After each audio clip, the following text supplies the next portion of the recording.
Today we're going rogue in the best way possible. We're talking about modifications, aka how to make this top actually fit the way that you want it to. Whether it's for your body, your style, or your just because I want to vibes, this is your permission to play around. And don't worry, this doesn't mean that you need to redesign the whole thing from scratch. Just a few little tweaks here and there can make a huge difference, and I'm gonna walk you through it. Let's start with the width, shall we? Maybe you don't want your top to be super long, especially if you're petite, but do you want a little more room around the tummy region or the bust area? Here's an easy fix that you can do. You have your square. You can add double crochet rows on both the left and the right side of the square, just back and forth, and add to the sides like bookends. Just try to keep both sides the same number of rows so everything is symmetrical, unless you're into asymmetry, and then, you know, go crazy. Other options, if your armhole feels a little tight or you're planning on adding a sleeve and you want it to fit a little more comfortably, you can also add a couple of rows, like find where you want your armhole to be, start there, and then add a couple rows of double crochet or half double crochet just in this section. That way your armhole will have a more rounded structure, so when you add the sleeve there's a little bit more room. Now let's talk length. If you're somebody who wants a crop top look, you want it to be shorter, you can actually make your square smaller and focus on the up and down length, the vertical length, not the bust length. And once you get the size that you want for your top, then you can just go ahead and work on the sides to get the top to actually fit. But if you're somebody who wants to do more of like a tunic or a hip length, something a little bit longer, you can always take your square and just add rows on the bottom. Double crochet rows along this bottom side of the square until you reach the length that you want. Now, you don't have to focus on the symmetry for length unless you want to make the same number of rows on the bottom as the top, but it's a little different when it's the length. Now let's talk sleeves, because this is where you can really switch things up. You can go sleeveless and just like take the armhole and add a single crochet border around it to clean it up, and that's it. You could do a cap sleeve, which is just adding a couple of rounds worked around to the opening. Make just something small. By working the round, you're gonna make like a circular tube-like shape. But if you want a sleeve that's a little more flowy and not so structured for your comfort, you could always start by joining the yarn here at the bottom where these two panels have joined together. You know, slip stitch, chain two, because we're working double crochet stitches. Start with an increased double crochet, then work one double crochet in each stitch around, and end this round with an increased double crochet before you close the round. And then every round you will start with an increased double crochet, work one double crochet in every stitch around, and increase double crochet in the last stitch before you close the round. What this is doing is it's going to expand and grow this section right here at the bottom, adding some more room, providing that flowy, kind of more comfortable feel instead of it just being that circular shape. Or hey, if you want to go bold, you can always do a full length sleeve, and you could either just attach your yarn and do as many rounds of double crochet stitches as you want until your sleeve is the length that you want.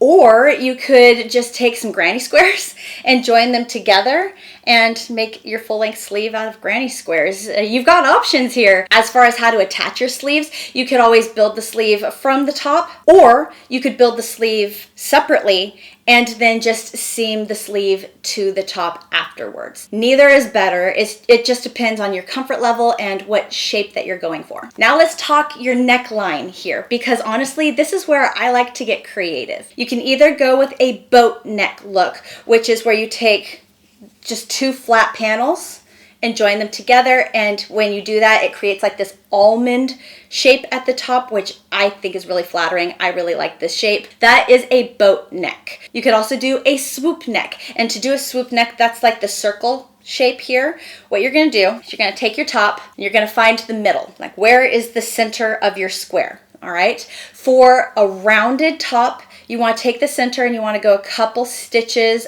out from the center. Then you're going to start at the side, work your way in until you reach, like, place a stitch marker there, okay? Work from the side inward, and then the next row you're going to decrease double crochet the first two stitches and then work one double crochet out chain 2 to go up, work 1 double crochet in, decrease double crochet the last 2 stitches, chain 2, decrease the first 2 stitches. What you're doing is by decreasing every row, you're making a rounded a rounded slope here, which is going to help with that swoop neck look. What you're going to be tempted to do with this is when you go to work the other side, which you want to just mirror, you are going to want to slip stitch on the side and then work your way in this way. But when you're doing that, you're going to have to turn your work, and then you're no longer looking at the front side of your top anymore. You're looking at the back or the wrong side. You want to keep looking at the same side of the top because there are slight differences that show up in your stitches if you are working or looking at the right or wrong side. Sometimes they're subtle, they're really small, but it's still there. So what you're going to want to do when you're ready to work the other side is you're going to find that center again. You're going to figure out how many stitches were between the center point and where I ended this first row here for the swoop neck. And I'll be like 1, 2, 3. All right, there's a stitch. So I'd go to that center and I'd also count 1, 2, 3. So there's symmetry on both sides. I'd slip stitch in the 4th stitch, chain 2, and then work 1 double crochet stitch in each stitch across. Remember, when you're on the edges, you're not decreasing. When you're on the edges, you're just chaining 2 and making 1 double crochet. You're only decreasing here at the swoop, both at the last 2 stitches or the first 2 stitches of every row. You want to make the same number of rows on this side and this side, so that way it's even. All right, the other neck choice that you could do is a V-neck. Now the V-neck is worked the exact same way as a swoop neck. You're going to find that center point here of your square, but instead of having a gap between where that first row stops and your center, you're going to work that first row all the way to the center and then start your decreases. That's the biggest difference. You're doing the same, like decreasing every last 2 stitches or first 2 stitches only on this side to give yourself that diagonal shape, like that slant, I guess there's a better word for it. And every stitch on this side is going to stay the same. You're not decreasing at all on the sides.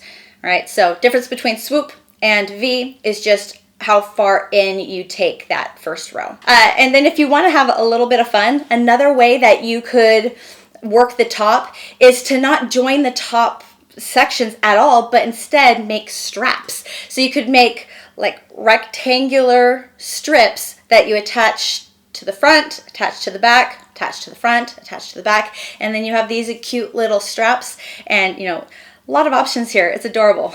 The key with modifications, whether it's for your sleeves or the top length or the neckline, is what I call intentional seaming. That means you're choosing where to join your panels and where not to join your panels on purpose. Like you might only seam up the first and last few stitches on your shoulder to create a wider neckline, and when you do that, you can have that like shift and off the shoulder look. This is the fun stuff, the personality layer. You can play with color blocking where you're making the sleeves one color and your panels another color. If you're wanting length, instead of adding rows to your square, you could add fringe to your square and let that be the length addition to your top. This is where you can make your top look like it came from a boutique, even if you were just in your PJs watching Netflix while you made it. Now, don't forget to grab your project planner worksheet. There's a little sketch that I drew here on the back for you. It's up the top where you can doodle your modification ideas. I thought this would be helpful for you so you could play with all your ideas before you jumped right into crocheting them. Saves you a lot of time and a lot of headache. Or you could also make visual aids of what you did do, so that way you have a future reference. There is also a note section here at the bottom where you can write down any changes that you're thinking about or what you actually ended up doing after a few rows of experimenting. And you might try something and you decide that you don't like it and you're going a completely different direction. And that's okay. That's all part of the process. Right? That is a wrap on modifications. Don't be afraid to change things up in a pattern. Your top should fit you, not you should fit your top.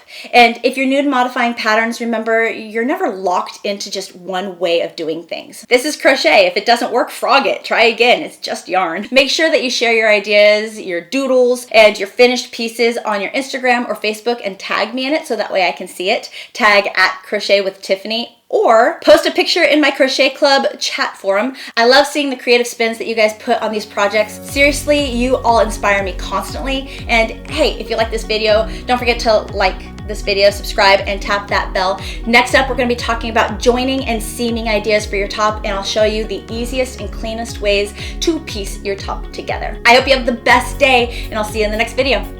Bye, guys.